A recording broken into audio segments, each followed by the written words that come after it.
Assalamu alaikum, barkanmu da warhaka, barkanmu da sake haɗuwa a bidiyon nan na yau. A bidiyon nan na yau za mu yi bayani ne akan yadda za ka yi withdraw ɗin Wolfcoin ɗinka zuwa wallet, ya zamana yana hannunka kamin a fara cin amfanin shi. Sannan idan baka yi register ɗin shi ba, link ɗin bidiyo na registration nashi yana nan a description, kana iya ka je ka kalla ka yi register.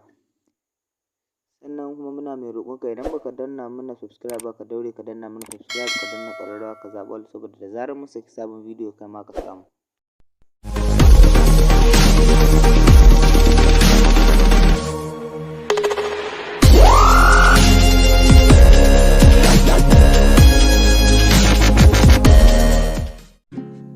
Farko dai za ka zo ka shiga cikin Fox Exchanger ɗinka. Da ka shiga cikin Fox Exchanger, dama na bidiyo nashi, in baka gani ba bidiyo ɗin registration ɗin shi ma yana nan a description, duka zan sa mana shi.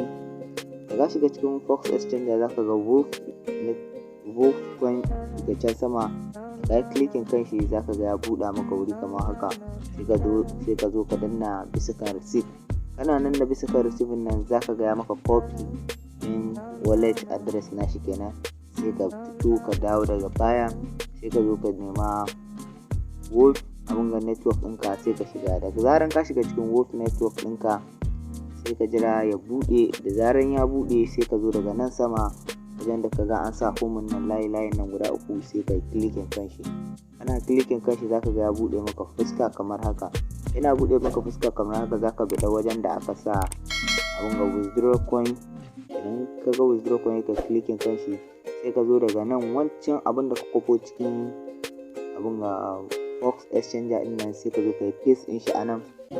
Shi za ka yi paste a nan, sai ka zo daga nan ƙasa kuma wajen da ka ga an sa enter amount, sai ka sa iya wanda za ka yi withdraw. Bari ni in yi nawa kamar yadda za a gane. Ka gani na paste ɗin nawa, sai in zo daga nan sai in rubuta 5,190, da in gwada withdraw ɗin haka. Da zaran ka danna sai ka danna send. Kana danna send zai ɗan loading kaɗan, sai ga ya baka send successful. Yana maka haka sai ka dawo cikin abin ga ɗinka wallet ɗinka. Da ka dawo za ka ga ya shigo kamar haka.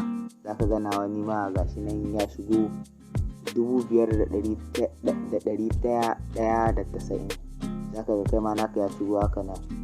Idan wannan shi kuma link ɗin nashi shi ma yana nan a description, kana iya ka je ka yi clicking ka yi register ɗin shi bai da wuya. Duka na muka kawo ƙarshen bidiyon. Assalamu alaikum.